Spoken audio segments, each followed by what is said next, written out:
안녕하십니까. 에듀진의 신도입니다. 오늘은 8월 22일 목요일입니다. 오늘 아침에 일어나니까 그 페이스북에 그 예전 그 일본에서 유학했을 당시에 그때 같이 이 기숙사를 사용했던, 기숙사가 아니라 방도 같이 사용했던 친구가 하나 있습니다. 근데 그 친구가 그 당시에 기숙사 건물을 올려놨더라고요.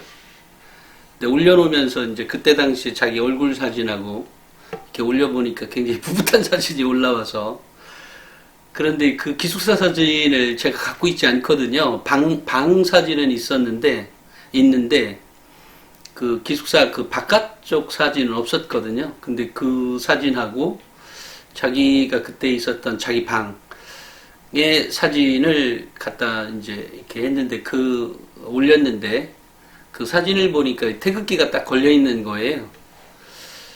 그래서 지금부터 정확히 따지면 한 29년 전, 30년 전의 사진이어서 그때 사진을 보니까 그때는 그랬습니다. 그때는 유학생들 중에 많은 사람들이 자기네 방에 태극기를 걸어놓고 공부를 했습니다. 뭐 공부를 했든 놀았든. 저 역시도 그 태극기를 3년 내내 걸고 있었습니다. 지금도 그 태극기가 있습니다. 방에 걸어놨던 태극기요. 물론 그때 사진도 있습니다. 근데 그게 사진을 올려놓을 수가 없는 게 우통 벗고 찍은 사진이어서 매우 더웠습니다. 우통 벗고 공부했을 때 누가 찍어줬는지를 모르겠네요. 어찌됐건 그런 사진이 있어서 매우 흥미롭게 봤습니다. 그죠? 지금도 아마 그런 아이가 있는지 그런 학생이 있는지 모르지만, 당시에는 뭐라고 하죠? 조총련이라 그러는 게 굉장히 무서웠거든요. 만나면 꼭 어디 안기부에 끌려갈 것 같기도 하고, 그랬던 시절이었죠. 그런데 이제 그 친구가 내가 웃으면서, 야, 너 풋풋한 사진이구나, 이렇게 했더니, 그 친구는 참, 일본의 소재 기업에 한국에 나와 있는, 직원도 꽤 되는 것 같더라고요. 거기에 상무로 일을 하고 있거든요. 그래서 이제 가끔 페이스북에 자기 거 올리면 제가 댓글도 달고 하는데, 어찌됐건 그런 친구입니다. 매우 재미있더라고요. 근데 그 친구가 얼마 전에 이렇게 삼성 반도체에 일본이 제재했을 때 글을 하나 올렸어요. 뭐라고 올렸냐면, 내가 일본 소재 기업에 있지만 불매운동 적극적으로 해야 된다. 이렇게 올렸더라고요. 저 역시도 그렇습니다. 그러니까 저는 이제 어찌됐건 미디어가 출판사도 있고 신문사도 있고 잡지사도 있는 거잖아요. 미디어만 4개가 있는 거죠. 쬐끄만 회사에 참 많습니다. 그런데 그렇게 있다 보니까 제가 이제 페이스북이나 아니면 뭐를 할 때 기사로 쓰려고 얘기하지, 개인적인 감정을 막 드러내놓고 하진 않습니다. 개인적인 감정을 제일 많이 드러내는 게 아마 이 유튜브 방송인 것 같습니다. 오늘은 제가 어떤 얘기를 할 거냐면, 일반고의 4등급, 5등급이 서울의 상위 10위권 대학에 들어갈 수 있느냐에 대해서 얘기를 하려고 합니다. 일반고 4, 5등급의 학생이 인서울도 들어가기 어려운데 어떻게 상위 10위권 대학을 들어가냐, 이렇게 생각하신다면 오해입니다. 그것은 학생부 교과는 당연히 안 되죠. 또 당연히 수능 최저를 맞춘다고 해도 교과로는 힘듭니다. 논술로는 가능하겠죠. 그리고 학생부 종합전형에서 이제 가능성이 있는 거죠. 학생부 종합전형에서 가능성이 있다는 얘기는 실제로 합격한 아이들이 꽤 많이 있습니다. 꽤 많이 있는데 그게 내 아이가 되면 좋겠지만 그렇게 되기에는 그만한 또 노력이 필요한 겁니다. 그러니까 공부를 못했다면 뭔가는 해야 되는 거죠. 최근에 이제 예를 들면 한 3년 전까지는 소논문이라고 하는 것들이 굉장히 성행했었습니다. 그래서 이제 그 강남 대치동에 그 컨설턴트를 만나든지 뭐 이러면 그때 당시에 사람들이 이런 말을 하곤 했습니다. 자사고 특목고가 대학을 보내는 것이 아니라 대치동에서 대학 보내는 것이지 자사고 특목고가 대학을 보내는 게 아니다. 이렇게 할 정도로 소논문이 굉장히 많이 성행했습니다. 또 어쨌든 뭐 그런 경향이 많이 있죠. 최근에 뭐 조국 수석에 대한 조국 수석은 아니고 지금 이제 장관 후보자죠. 후보자의 그 딸의 그 논문하지만 그 3장짜리 논문이에요. 3장짜리 소논문. 소논문은 그 친구 말고도 어마어마하게 많이 썼습니다. 거기에 뭐 어마어마한 이 소논문이라고 하면 그죠? 서론이 있고 연구 대상이 있고 본론이 있고 이제 결론을 내면 되는 거예요. 3장짜리 논문에서 쓰는 겁니다. 그런데 여기에 이제 또 그 논문도 보니까 무슨 대단한 논문도 아니에요. 그냥 뭐 혈액형 검사 어쩌고저쩌고 참 혈액형의 뭐 DNA 검사를 뭐 추출하는 뭐 이 정도의 간단한 것을 가지고 이게 쓴 거기 때문에 그냥 다른 애들 쓰는 논문하고 소논문하고 똑같습니다. 비슷합니다. 제 말은 똑같다기보다는 그러니까 비슷한 류의 소논문이었다라는 얘기예요. 근데 당시에는 그렇게 해서 대학을 가는, 예를 들어 외국에 갔다가 와서 한영외고로 들어오고 외고에 들어가서 의대로 진학한 케이스인 거죠. 이제 그런 학생들이 많다 보니까 최근에는 이제 아예 외고에서는 이공계를 쓸 수 없도록, 지원할 수 없도록 만들었죠. 그러다 보니까 이제 외고를 간다 이러면 아예 이공계 쪽으로 간다 그러면 저기로 가야 되는 거죠. 완전히 정시로 갈 수밖에 없습니다. 그러니까 이제 상황이 많이 틀리죠. 이제 그렇게 만들어 놓고 나니까 다시 이제 자사고가 훨씬 더 이제 강해졌죠. 그래서 자사고의 학생들이 더 많이 좀 좋은 대학을 더 많이 가게 되는 그런 현상이 있습니다. 그러니까 늘 이렇게 대학 입시를 어떤 안을 만들어 놓으면 그것을 정확히 이해하는 게 필요한 거죠. 그것이 이제 엄마 아빠의 정보력이 되는 셈이죠. 그러니까 그 엄마 아빠의 정보력이 그만큼 중요한 거죠. 그러니까 이 엄마 아빠가 지금 이 방송을 보시는 분들이 주로 학부모들이 주로 많으실 것 같은데요. 결국은 정보력이 있어야 더 루트를 아는 거죠. 만약에 이전에 있는 것처럼 아이들을 무작정 뭐 아이가 공부 잘하면 되는 거고 아니면 많은 거지 뭐 이렇게 해서 뭐 대학을 가면 됩니다. 그게 수능 정시가 됐든 학생부 교과로 가든. 하지만 그 서울 상위권 대학의 경우에는 학생부 교과로 선발하는 인원이 매우 적잖아요. 그 다음에 서울대, 연대, 서강대, 성균관대, 또 서성한, 또 이 경희대 뭐 이런 데는 아예 그 학생부 교과가 없잖아요. 그러니까 이게 이제 좀 심각한 거죠. 그러니까 정보가 있어야 거기는 학생부 교과가 없었어? 이러면 곤란한 거죠. 거기는 학생부 교과가 없어요. 학생부 종합입니다. 그러니까 조금 나름대로 좀 좋은 대학을 가겠다라고 하면 학생부 종합으로 준비해야 되는구나. 학생부 종합이 몇 %나 되는데 뭐 서울대는 78%인 거죠. 물론 이제 이게 좀 숫자가 줄어들어서 2022학년도가 되면 이제 서울대도 30% 정도는 정시로 뽑아야 되니까 70%는 어쨌든 수시란 말이에요. 수시 학생부 종합전형. 그러니까 학생부 종합전형에 대한 준비가 되어 있다면 좋은 대학을 갈 수 있는 조건이 있는데 그게 대략 비율이 몇 %냐? 40% 정도는 된다. 정확히 38% 정도 될 겁니다. 그러면 뭐 대략 38% 하니까 끼러지니까 40%라고 하죠.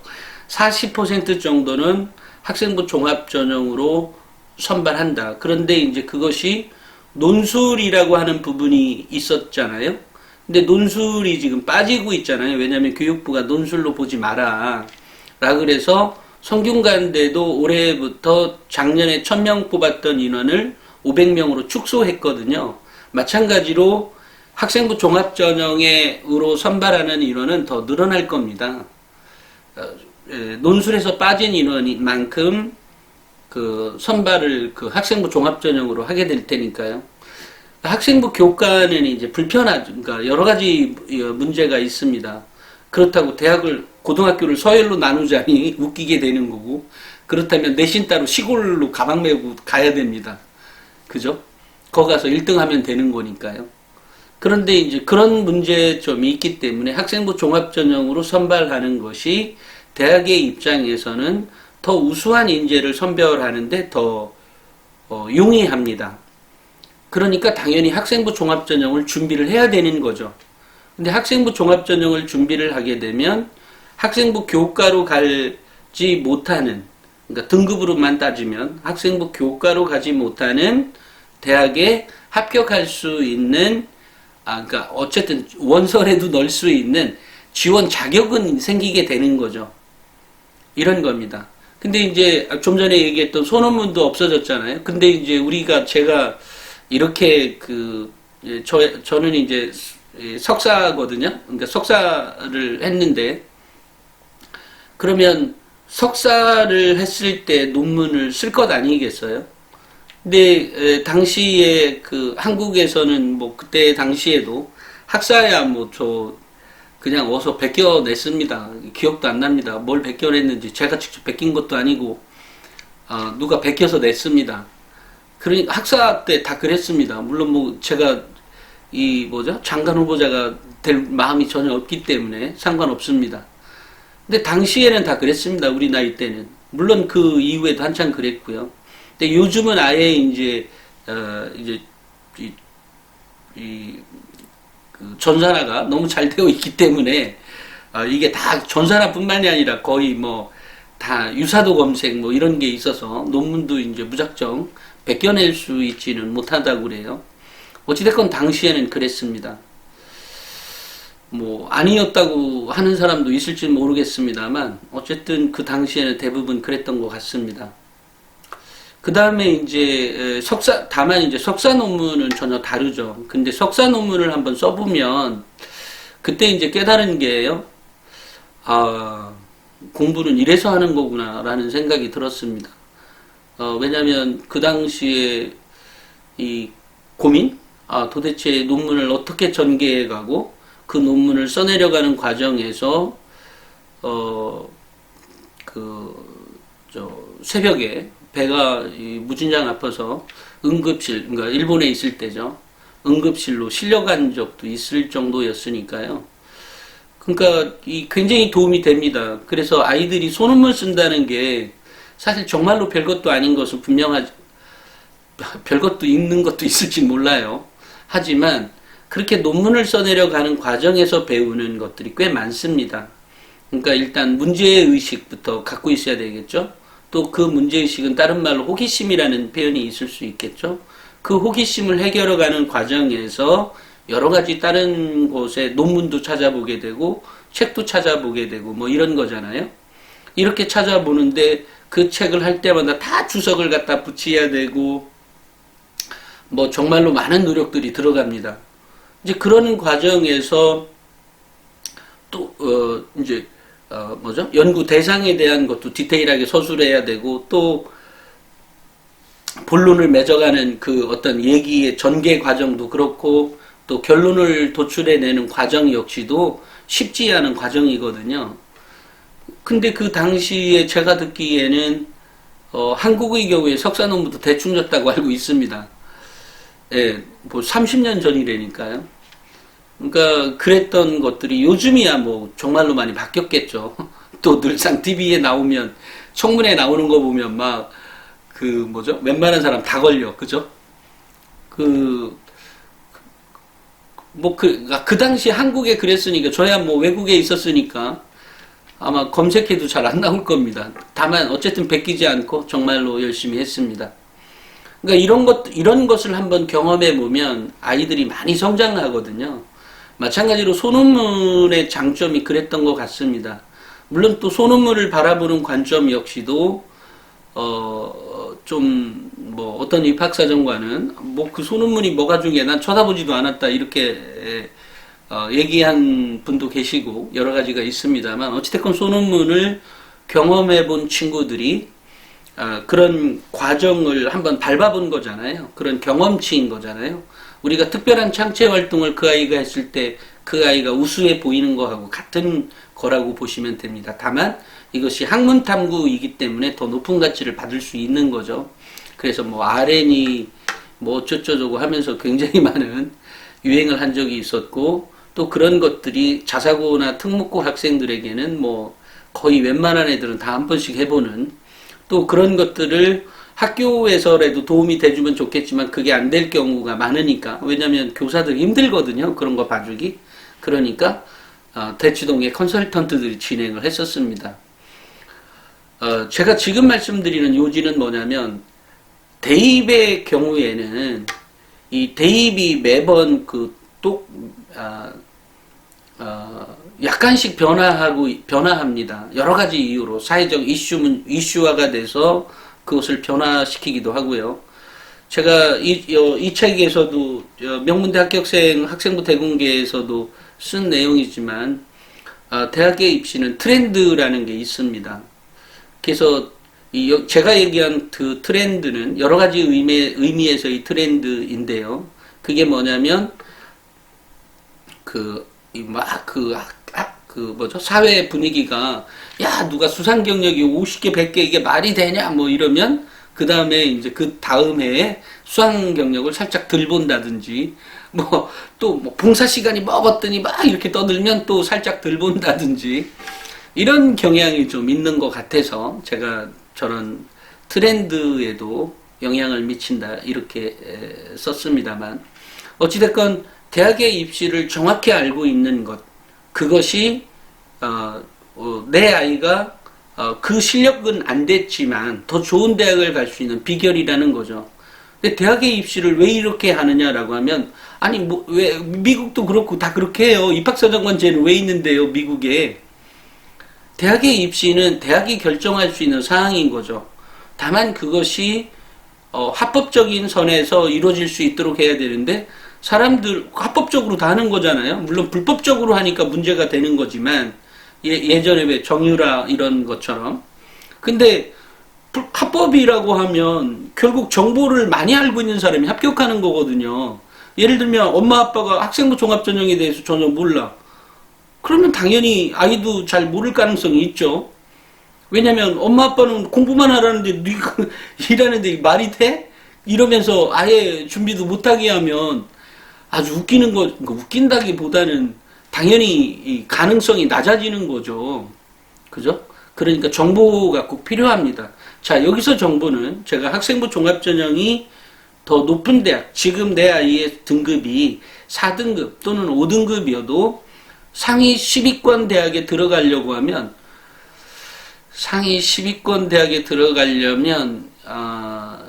전국에 한 50만 명이 수험생이 있다면 4%가 2만 명이죠. 4%가 1등급이니까요. 2만 명입니다. 또 거기엔 또 정시 인원이 빠져나갈 거 아니겠어요? 그럼 정시 인원은 대략 상위권 대학들은, 인서울 대학들은 보통 30%가 넘습니다. 평균. 지금도. 2022학년도 말고 지금도 30%가 32%인가 아마 이렇게 됩니다. 인서울 대학의 정시의 전체 선발 인원은. 그렇기 때문에 2022학년도 됐다 그래서 어마어마하게 정시 인원이 굉장히 많이 늘어난다? 꼭 그렇게 생각하진 않습니다. 물론 서울대는 바뀌어야 되겠죠. 왜냐하면 현재 78% 정도가 수시로 뽑았으니까 정확하게 뭐 한 8% 정도가 더 늘어나야 30%를 채우는 거 아니겠어요? 이제 그런 거라고 한다면 이제 좀 달라지지만, 어찌됐건 그것은 이제 성적으로 가는 거고, 제가 지금 말씀드리려고 하는 요지는 학생 학생부의 그 교과 성적이 4등급, 5등급인 학생이 상위권 대학 10개 대학 정도 가려면 1등급 차지해야 되는 거 아니에요? 그죠? 근데 그렇게 갈 수 있겠느냐라는 거죠. 근데 학생부 종합전형에서는 그런 가능성이 열려져 있는 게 두 가지 전형이다. 하나는 학생부 종합전형이고 하나는 논술전형이다. 논술전형은 계속 축소가 될 거고 학생부 종합전형은 줄어들지는 않을 것이다. 늘어나면 늘어났지. 이유는 학생부 종합전형으로 선발한 아이들이 막상 뽑아보니까 훨씬 더 우수한 게 맞더라. 그러면 이 일부 학부모들도 이렇게 생각할지도 몰라요. 그럼 자사고 특목고 애들 뽑으려고 그런 거 아니냐. 그런 거가 아니라 자사고 특목고 애들이 실제로 중학교 때에 평균적으로요. 일반적으로 평균은 아니고 일반적으로 중학교 때 성적이 우수한 아이들이 갑니다. 물론 그렇지 않은 아이들도 있겠죠. 그렇지만 대부분 다 우수한 아이들이 갑니다. 그렇게 우수한 아이들이 갔기 때문에 이미 이때 1차적으로 걸러진 아이들이라면 그렇다고 하면 상위권 대학의 비율이 얘네 상위권 대학에서 뭐 예를 들어 평균 3,000명 따져서 해봤자 3만 명 10개 대학이면 3만 명 아니겠어요? 3천 그죠? 3만 명 3만 명 3만 3천 명 뭐 이렇게 될 거 아니겠어요? 뭐 고려대 3만 3천 명 뽑고 경희대 4,500명 뽑고 이렇게 뽑으니까 결국 그거 평균 내면 어쨌든 3,500명이라고 하죠. 3만 5천 명입니다. 그럼 10개 대학이면 그죠? 그러면 3만 5천 명이라고 하면 1등급에 살짝 처지지만 문제는 이제 재수생도 있고 있으니까 결국은 이제 그 1등급 아니면 못 간다는 얘기가 되는 거잖아요. 그러면 이미 그 중학교 때 1등급 아이들이 자사고 특목고에 간 거 아니겠어요? 그러면 자사특목고 애들이 서울대, 연고대 이렇게 포함해서 뭐 한양대, 서강대, 성균관대에서 10개 대학, 중앙대 이렇게 해서 그 10개 대학에 들어가는 인원이 몇 %여야 돼요? 솔직히 제가 생각할 때는 한 7, 80%는 나와야 되는 거 아니에요? 저는 그렇게 생각합니다.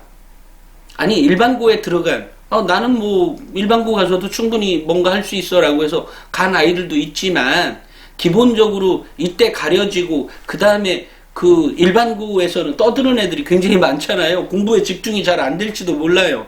근데 자사고 특목고 애들은 공부에 막 집중을 해요. 얘네들이 다. 그러니까 당연히 그 성적으로만 따지면 모의고사나 아니면 수능의 성적으로만 따지면 자사고 특목고 애들이 싸그리 다 차지해야 되죠. 싸그리 다는 좀 너무했나? 한 수능으로 따지면 80%? 85% 정도는 자사특목고 애들이 싸그리 다 차지해야 되는 거죠. 라고 생각합니다. 실제로 제가 조사는 직접적으로 안 해봐서 잘 모르겠어요. 다만 80%나 85% 정도가 자사고 특목고 애들이 상위권 10개 대학에 다 들어가야 돼요. 그렇지만 실제 학생부 종합전형으로 뽑아놓고 보면 서울대나 또 이 상위 10개 대학들을 놓고 보면 그냥 50% 전후예요. 50%. 다시 말해서 50%는 일반고가 간다는 거죠. 그러니까 아까 수능 성적으로만 따지면 85% 정도가 특목고 자사고가 다 들어갈 대학에 35% 정도는 일반고 애들이 간다는 거 아니겠어요? 그죠? 그러니까 학생부 종합전형이 없으면 일반고는 무너지는 거죠. 일반고는 무너져요. 학생부 종합전형이 없으면. 근데 학생부 종합전형에서 뽑으려고 하는 인재가 뭐냐는 거죠. 그게 바로 학생들을 다양한 관점에서 비록 지금 당장은 성적이 낮더라도 이 아이가 대학에 와서 계속해서 공부해 갈 수 있는 힘을 가진 애를 선발하겠다는 게 학생부 종합전형이기 때문에 그렇다고 하면 만약에 엄마 아빠가 관심이 있고 아이도 내가 비록 내신 성적은 낮더라도 또는 모의고사 성적이 낮더라도 내가 가지고 있는 잠재력을 증명해 보이면 되는 거죠. 그러면 이런 아이를 선발해 주겠다는 게 대학의 입장인 거예요. 대학은 한 번도 이것과 관련해서 거짓말을 하진 않았어요.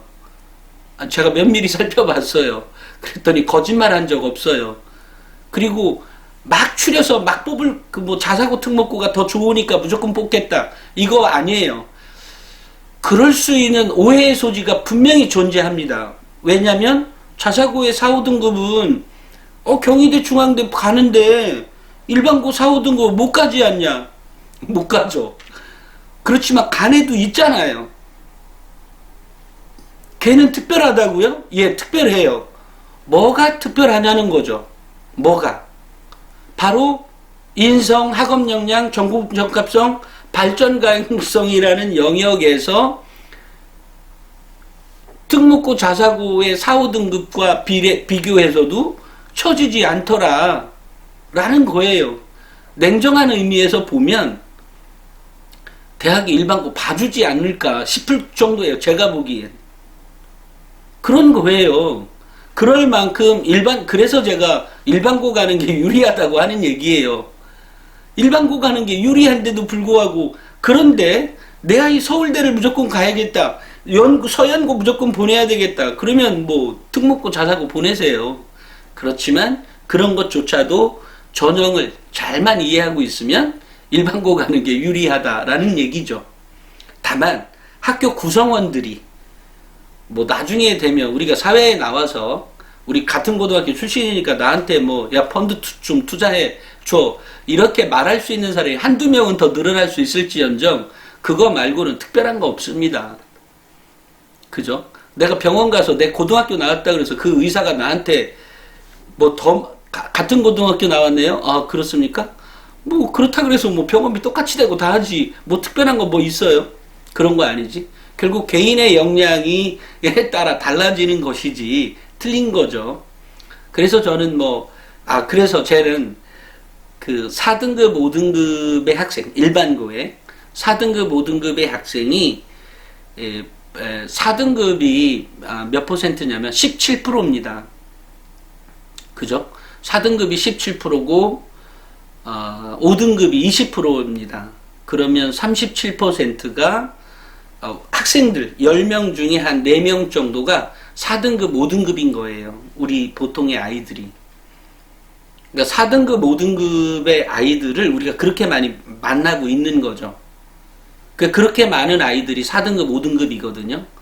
반등수로 따지면 3, 23, 3, 2, 6, 7 반에서 따지면 한 10등인 거네요. 반에서 10등. 그게 4등급인 거예요. 예? 그런 거예요. 그러니까 왜냐면 4%, 1등급이 4%, 2등급이 7%, 3등급이 12%, 4등급이 17%, 5등급이 20%거든요. 그러니까 이 4등급, 5등급 아이들이 10명 중에 4명인 거거든요. 예. 그러니까 이런 아이들이 중앙대도 갈 수 있고 또는 연고대도 갈 수 있고 갈 수 있느냐. 이 규칙. 대학에서 내세우는 규칙에 의하면 갈 수 있죠. 다만 고려대는 좀 다릅니다. 그러니까 전형에 대한 이해가 정확히 있어야 되는 거죠. 전형에 대한. 그러면 고려대의 경우에도 완전한 학종이라고 하면 교과에 처진 것도 있잖아요. 그러니까 학생부 종합전형이라면 어쨌든 다 가능성이 있는 거죠. 전제가. 근데 가능성이 있기 때문에 그러면 나는 내가 공부해야 되는 거. 그럼 대학은 분명히 교과 내신으로 선발하지 않는다 그랬죠. 교과 내신도 그러니까 학생들의 능력치 가운데 하나이기 때문에 봅니다. 하지만 그 한 가지를 보는 건 맞지만 그것이 차지하는 비중이 몇 퍼센트냐라고 하는 것도 얘기할 수 없어요. 대학이 얘기하지 못하는 것이 아니라 물론 이게 평가자마다 다 달리 평가한다는 거죠. 그 점수를. 누구는 그래도 이게 내신이 중요하지. 얘 4등급이나 돼. 5등급이나 돼. 이러면서 무조건 얘를 탈락시킨다는 건 아니죠. 자, 그렇다고 하면 뭘로 평가하냐는 거죠. 뭘로? 그게 바로 학생부의 기록이라는 거잖아요. 학생부의 기록으로 평가를 하겠다라고 하는 게 학생부의 기록 안에 들어가 있는 것이 바로 내신 성적도 있고 창시활동에 대한 활동의 기록, 또 세특상, 과목에 대한 기록, 은미체 활동, 은미체 점수나 어쨌든 활동의 기록, 독서 활동의 기록, 행특상의 기록, 이걸 가지고 평가하겠다는 게 학생부 종합전형인 거거든요. 그렇다고 하면 내 아이를 어떻게 가르칠 거냐는 거죠. 제가 이 방송 첫 서두에 말씀드렸죠? 대학은 소논문 좋아했었다고요. 소논문을 좋아한 이유는 서론, 연구대상, 본론, 결론에 대한 서론, 본론, 또 그 논문의 형식을 갖추려면 이제 연구대상이라는 걸 써야 되고요. 본론이 있고요. 결론이 있습니다. 이런 과정에서 얻어진 것들이 있죠. 근데 논문을 왜 쓰냐는 거죠. 소논문을 왜 썼냐는 거예요. 어떤 호기심이 있어서 쓴 거죠? 어떤 문제의식이 있어서 쓴 거죠? 무엇을 생각해서 이걸 해낸 거죠? 라고 하는 관점. 이게 바로 이 아이가 갖고 있는 학업 역량인 거예요. 아니, 문제의 발견을 할 수 있는 역량을 가졌으니까 당연히 학업 역량의 한 가지가 포함되는 거죠. 그러면 이 문제를 해결하기 위해서 무엇을 해 나갔느냐는 거죠. 근데 교과서는 굉장히 방대한 분량입니다. 아이들이 그렇게 많은 분량 가운데, 그러니까 우리가 사회생활에서 배워야 될 것들은 어쨌든 교과서에는 다 있어요, 있기는. 그죠? 그것이 사회 시간에 있든, 과학 시간에 있든, 내가 또, 나중에 사회에 나가서 밥을, 벌어먹고 살려면, 돈을 벌기 위해서는 뭔가의 일을 해야 되는 거잖아요. 이 일에 대해서 너가 미리 관심 갖고 있어야 하는 게 바로 전공이잖아요. 그 전공에 대해서 너가 무슨 고민을 하고 있는데, 그리고 그 고민을 해결해 가기 위해서 너는 무슨 과목을 들었는데, 그 고민을 해결하기 위해서 너는 무슨 독서를 했는데, 그렇게 하고 나서 너 선생님에게 도대체 그러면 선생님이 그렇게 했다고 끝나요. 그럼 아무것도 아닌 거죠. 선생님, 뭐 소논문의 형태가 아니더라도 그런 형태를 갖춰서, 형식을 갖춰서 이런 고민이 있었고, 이래서 책을 읽었고, 이거 했고, 이래서 소논문을 작성한다. 제가 교육부에 교육부 무슨 사이트인가요? 어디서 보면 소논문 쓰는 요령이 나와요. 교육부에 아이들 소논문 쓰는 요령이 나와요. 중학교 아이들 것도 나와요. 이렇게 해보라고. 이런 게 바로 이 아이가 성장해 가는 거거든요.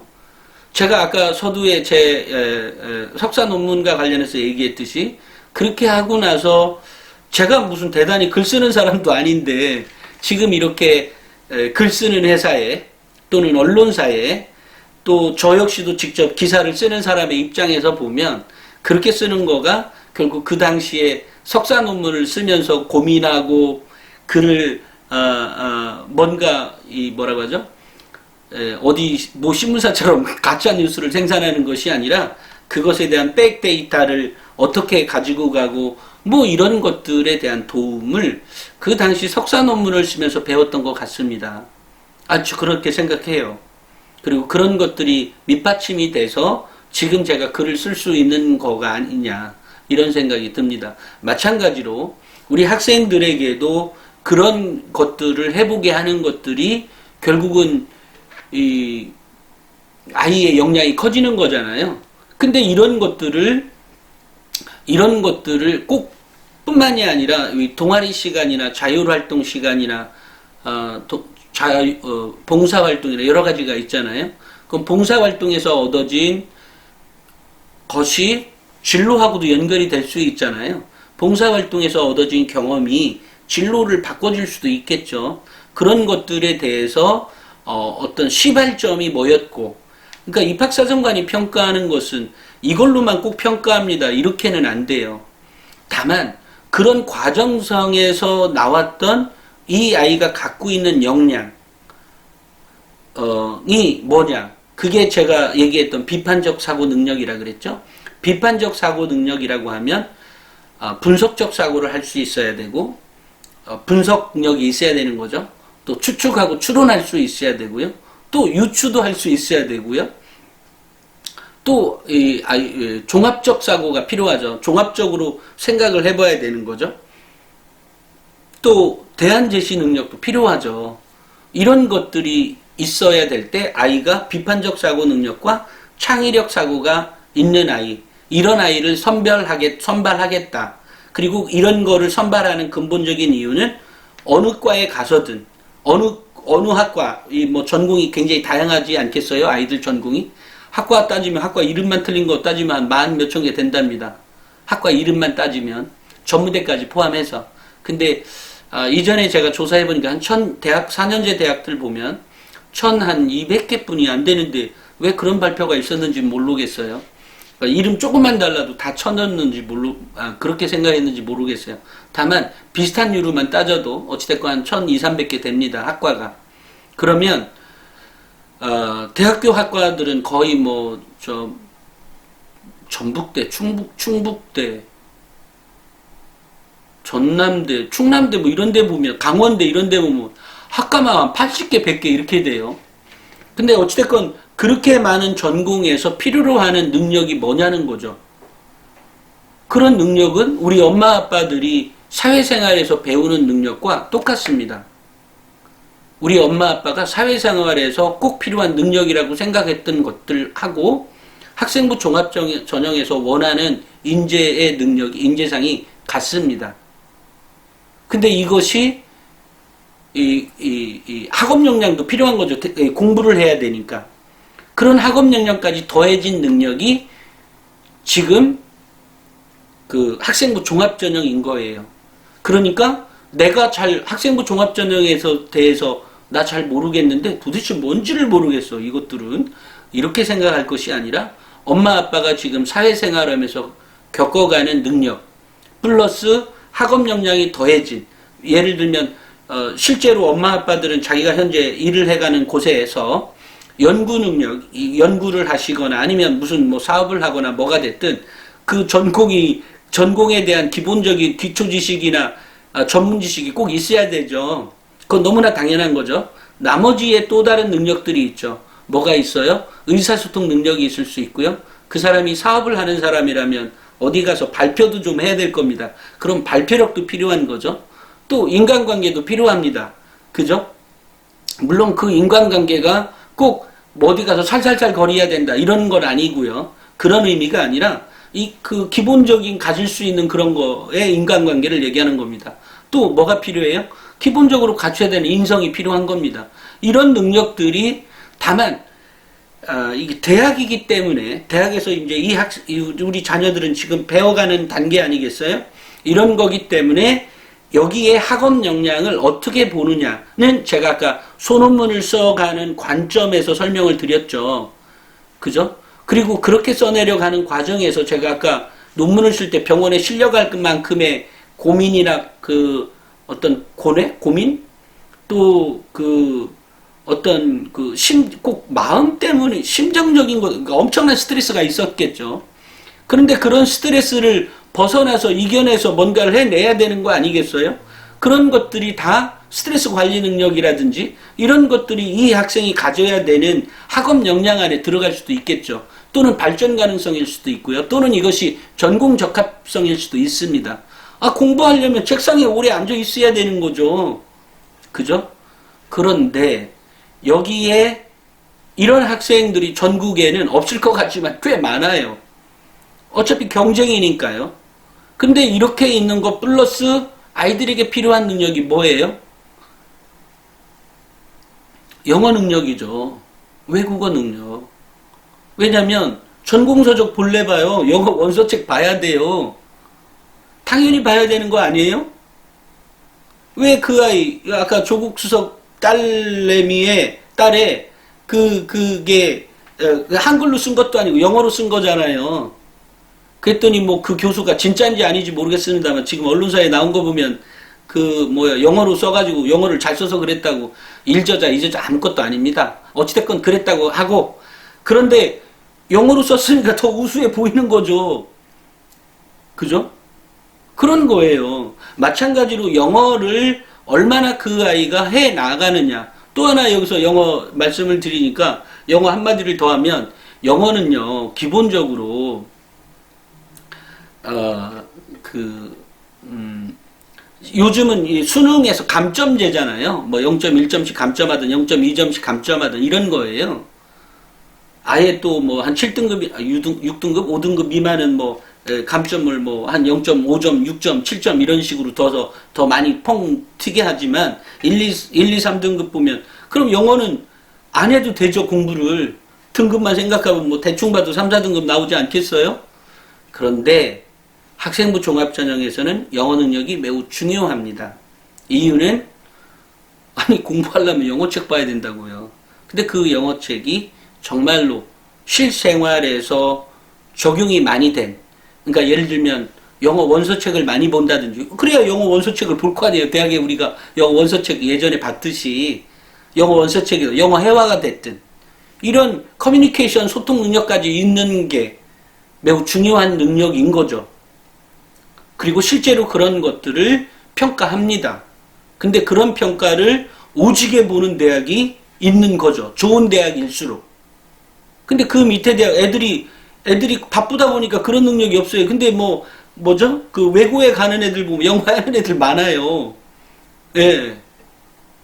그래서 영어 능력을 얼만큼 해 가느냐, 이거 매우 중요한 능력이다 라고 제가 말씀드렸습니다. 또 독서 능력. 아니 아까 제가 소논문 얘기했을 때 아니 다른 책들을 좀 봐야지 나의 의문, 내가 얘기하는 문제의식이나 문제의 발견이나 이런 것도 나오지 않겠어요? 그죠? 근데 이런 것들에 대해서 아이가 매번 그냥 학원이나 가고 공부를 들이다 대고 했는데도 4, 5등급이면 걔는 그냥 4, 5등급에 맞는 대학 가야죠. 그죠? 그렇게 공부시키면 안 된다는 얘기를 하고 있는 거잖아요. 정보력이 있으면 뭐예요? 시도를 해야죠. 제가 이렇게 얘기를 하고 있잖아요. 제가 방송에서 얘기하고 있는 내용들을 제대로만 따라 하시면 원하는 대학 다 갈 수 있습니다. 다만 깨달은 시점이 언제냐는 거죠. 거의 막판에 깨닫지 마시고 2학년 때 깨달으시고 1학년 때 깨달으시고 중학교 학부모들이 깨달으시라는 말입니다. 그런 거예요. 정말로 원하는 대학 다 갈 수 있도록 만들어진 게 현재의 대입 제도입니다. 엄마 아빠만 정신 똑바로 차리고 뭐다라고 하는 걸 정확히 알고만 있고 그것을 실천 가능하다면, 할 수 있다면, 그리고 전제가 꼭 있죠. 아이가 엄마 아빠하고 공감해서 그렇게 따라올 수만 있다면 원하는 대학 다 갈 수 있도록 만들어진 게 지금의 대입 제도라는 겁니다. 정말로 그렇습니다. 그렇기 때문에 내 아이가 실천이 불가능하다 그러면 그냥 하는 대학 가야죠. 하지만 그렇지가 않다면 오늘 제가 얘기했던 방송을 보셨다면 이대로 실천을 해달라. 그러면 원하는 대학 얼마든지 갈 수 있고 일반고 4, 5등급이라 그래서 그 아이가 왜 능력이 지금 당장 성적이야 4, 5등급이죠. 아이 스스로도 지금 당장 내가 성적이 4, 5등급이지 내가 뭐를 못해 이러면서 해보면 되는 거죠. 아까 이제 서두에 이번 방송 처음에 이제 그 아이도 꽤 유명한 대학 나왔던 애인데 그 애가 그런 말을 썼어요. 너는 제가 새벽 한 5시 반쯤에 아마 댓글을 달았던 것 같아요. 야, 풋풋하다 뭐 이런 식으로. 그랬더니 걔가 너는 그 당시에 참 너도 열심히구나. 너 그 당시에도 죽도록 공부하더니 난 죽도록 놀았고 뭐 걔는 정말로 많이 놀았어요. 그래서 대학원 가는 거 포기하고 그냥 일본에서 취직을 했죠. 걔는 일문과 출신이었어요. 참. 그랬던 적이 있습니다. 그래서 그게 생각이 나서 보면 정말로 뭐 제대로 하려면 죽도록 공부하든지, 근데 죽도록 해서 좋은 대학 가려고 하면 아니 수능으로 하면 뭐 죽도록 공부만 하면 되는 거죠. 근데 죽도록 공부만 하면 진짜 죽을지도 모르니까 그러면 안 되고 생활하면서도 또 아이의 미래라는 게 있잖아요. 이 대학에 가서도 또 대학원이란다. 사회에 나가서도 성공하는 자녀를 만들어주기 위한 내용에 대해서 얘기를 했고요. 어쨌든 4, 5등급 분명히 일반고 특목고에 치이지 않고도 충분히 대학 잘 갈 수 있다. 정말로 그렇습니다. 정말로 잘 갈 수 있고 그렇게 간 아이들의 사례들이 많이 있잖아요. 제가 에듀진의 기사에서도 많이 기사를 쓴 적도 많습니다. 그러니까 거기 보면 대학 멘토링인가 뭐 이런 거 다른 것도 있어요. 그거 꼭 보시고요. 오늘은 여기까지 하겠고요. 어쨌든 오늘 이 방송이 도움이 되셨기를 바라고요. 어느 경우든 이 자식은 포기할 수 있는 게 아니잖아요. 그죠? 어느 경우이든 정말로 미워 죽겠어도 예, 좀 그런 면이 있죠. 다만 아이들과 어쨌든 꼭 그 좋은 관계를 구축해서 아이가 나중에는 꼭 엄마 아빠가 참 그때 엄마 아빠의 도움을 많이 받았어 라는 말 꼭 듣기를 바랍니다. 나가시기 전에 좋아요 구독 부탁드리고요. 오늘은 여기까지 하겠습니다. 감사합니다.